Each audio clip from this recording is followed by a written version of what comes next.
तो लड़के को थोड़ी सी खुरापाती सूझी, उसने जेब में पॉकेट में, उसको थोड़ा सिगरेट पीने की आदत थी, उसने निकाली, उसमें से जो रैपर होता है जिसमें वो पैक होती है, फॉइल पेपर होता है, वो निकाल करके पंडित जी के हाथ में दिया। पंडित जी बोले ये क्या है? बोले पंडित जी इसी को 500 रुपए का नोट समझिए।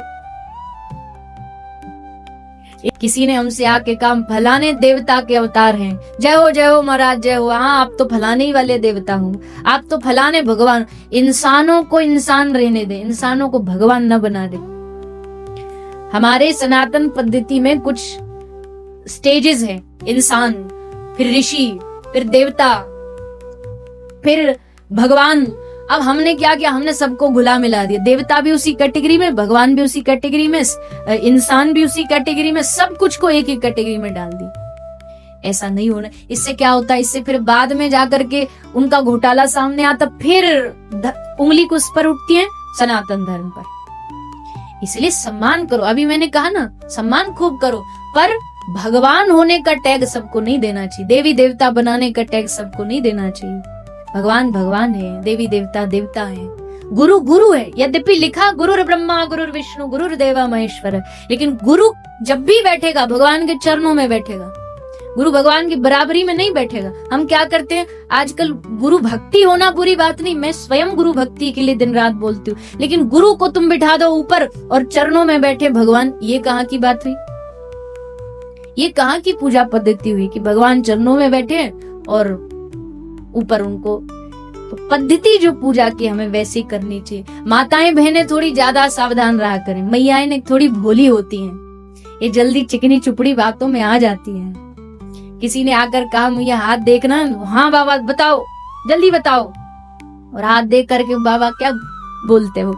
बस इतना ही बोलते, मैया तू तो सबके लिए बहुत करती है पर तेरे लिए कभी भलाई नहीं मिली। जितना तू करती ना घर वालों के लिए, करती करती मर गई पूरा जीवन पर भलाई नहीं। हाँ महाराज जी बिल्कुल सही कह रहे हो। तो ये कुछ एक बातें हैं, एक की टोपी सबके सर फिट आ जाती है। सबको यही लगता है, भाइयों का हाथ देखो तो बोलो भैया कमाते तो बहुत हो पर जितनी मेहनत करते हो उतना फल नहीं मिलता। हाँ महाराज जी सही कह रहे हो। तो एक की टोपी सबके सर है। देखो जी, मैं कोई भविष्य जानने के पक्ष में नहीं हूँ, जो है मैं उनके विरोध में भी नहीं हूँ। जिसको जैसा चाहिए, मार्केट में सारी ही वैरायटीज उपलब्ध है, आपको जहां जाना है जैसा करना वो कर लेना चाहिए, कोई किसी को रोक टोक नहीं। पर अब मुझे बोलने बिठा तो मैं तो बोलूंगी। अपने जो शास्त्र से सीखा है, जो गुरुजनों से, वृंदावन के प्रेमी जनों से सीखा, वो इतना ही सीखा है, कोई भूत भविष्य जानना नहीं, वर्तमान में जियो, हरि नाम जपो, कृष्ण कृष्ण गाओ, मजे से खाओ और भगवान के नाम में डूबे रहो। आगे जो होगा देख लेंगे। और हम क्या देख लें, हमारे ठाकुर जी है ना, वो देखेंगे, आगे वो खड़े हैं हमारे।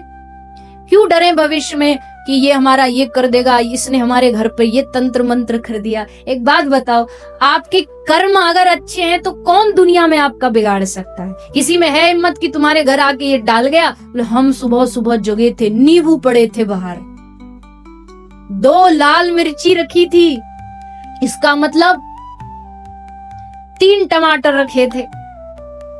इसका बड़ा सीधा सा मतलब है, कोई तुम्हारा बेचारा कोई प्यारा है, लग रहा होगा टमाटर महंगे चल रहे हैं, तो 2 नींबू टमाटर सामने रख गया, उसकी सब्जी बना लो। क्या इतना लंबा चौड़ा जानना क्या होगा? सुबह सुबह उसको देख लिया। कई लोग कहते ना आज तो दिन ही पता नहीं किसका मुंह देख के जगे थे। किसी का मुंह नहीं देखा था, सुबह सुबह उठ के अपना ही देखते हैं दर्पण में, शीशा में। जो कुछ हो रहा है अपने मुंह देख करके हो रहा है, किसी और के मुंह को देखने से दिन खराब नहीं होता। तो कुछ चीजें हैं जो शास्त्रीय, कुछ चीजें हैं जो बेकार मन गढ़ंत है। जब बिल्ली आ गई, रास्ता काट गई, काम गड़बड़ हो गया। छींक आ गई, अरे छींक का काम गड़बड़ से क्या लेना देना?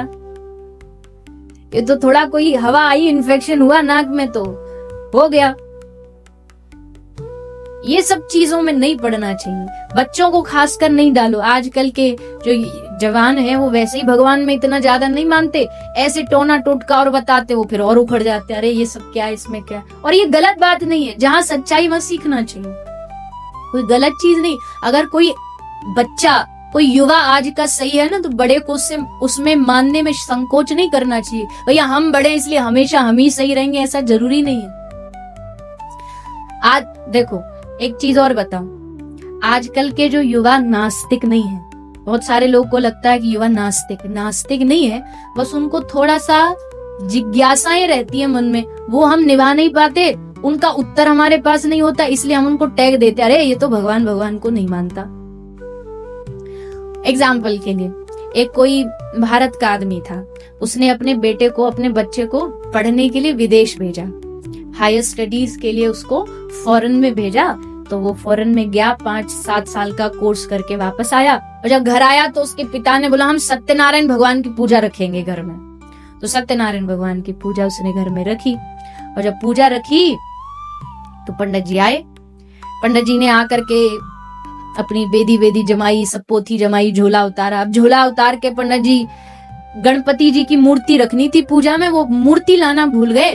तो पंडित जी ने, ये शास्त्रीय पद्धति है कि गणपति जी जो सुपारी होती है उसको गणपति रूप में विराजमान कर देते हैं। तो पंडित जी ने विराजमान की और कहा कि यजमान आइए पूजा आरंभ करिए। अब बेटा तो थोड़ा विदेश से पढ़ के आया तो पूछेगा ही, बोला गणपति जी कहाँ हैं?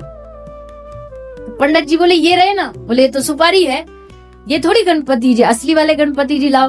तो पिताजी ने एक थप्पड़ मारा, 2 दिन विदेश क्या पढ़ाया, अंग्रेज बन गया, हमारे भारत की पद्धतियों को नहीं मानता। अब उसको क्या करना चाहिए था, यहाँ उसको या तो शास्त्रीय जो पद्धति है वो समझाए, उत्तर हो, नहीं दिया, सीधा क्या बोल दिया कि तू तो भगवान को नहीं मानता। बोले जैसा पंडित जी बोल रहे वैसा करो। बोले ठीक है। पंडित जी बोले यजमान सुपारी कोई गणपति समझिए, तो बेचारा चुप रहा। फिर अगली बारी आई, वस्त्रोपवस्त्रम समर्पयामि, वस्त्र चढ़ाइए।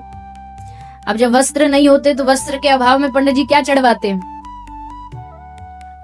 हाँ, लाल धागा, रक्षा सूत्र। तो पंडित जी बोले वस्त्र चढ़ाई, बोला वस्त्र कहाँ है? पिताजी ने फिर थप्पड़ मारा, इसी को वस्त्र समझिए। उसने समझ लिया, कोई बात नहीं। फिर बारी आई पंचरत्न चढ़ाने की, अब वो भी नहीं थे तो अक्षत चावल। पंडित जी बोले इसी को पंचरत्न समझिए। और बेचारा समझता गया। अब पंडित जी की विदाई की बारी आई। पंडित जी बोले जी यजमान चले हम दक्षिणा। तो लड़के को थोड़ी सी खुरापाती सूझी, उसने जेब में, पॉकेट में, उसको थोड़ा सिगरेट पीने की आदत थी, उसने निकाली, उसमें से जो रैपर होता है जिसमें पैक होती है, फॉइल पेपर होता है, वो निकाल करके पंडित जी के हाथ में दिया। पंडित जी बोले ये क्या है? पंडित जी इसी को 500 रुपए का नोट समझिए। इतनी देर से हम समझ रहे थे, अब आप समझ लीजिए। तो भैया ये तो ऐसे ही आपको हंसाने के लिए, विनोद के लिए है, पर ये बात बस इसलिए कही गई है कि हमारे पास प्रश्नों का उत्तर होना चाहिए। शास्त्रीय विधि क्या है, क्यों कर रहे हैं, ये बात बड़ों को पता होना चाहिए, ताकि आप बच्चों को लॉजिक के साथ समझा सकें, बता सकें। कितने हिंदू होंगे जिन्होंने भगवत गीता ही नहीं पढ़ी होगी? अगर भगवत गीता नहीं पढ़ी तो सोचो हम अपने आगे आने वाली पीढ़ी को क्या सिखाएंगे, क्या धर्म के बारे में बताएंगे? हम सनातनियों का मूल ग्रंथ है गीता। जब भी कोई पूरे वर्ल्ड में पूछेगा ना, जैसे मुस्लिम धर्म कुरान हो गया, क्रिश्चियन बाइबल हो गया, हिंदुओं का क्या है? भगवत गीता। भगवत गीता नहीं पढ़ने वाले अपने भविष्य बच्चों को कैसे बताएंगे कि क्या सही है क्या गलत है? इसलिए स्वयं पढ़िए, स्वयं शास्त्रों का अध्ययन करिए, थोड़ा थोड़ा समय निकाल करके रामचरितमानस, भगवत गीता, एक एक श्लोक पढ़िए। और जब आप पढ़ेंगे तो धीरे धीरे वही बातें, वही संस्कार आगे आने वाली जो पीढ़ी है उसमें भी आएंगे। ऐसे ही भक्ति वीडियो देखने के लिए हमारे चैनल को सब्सक्राइब करें। जय श्री राम।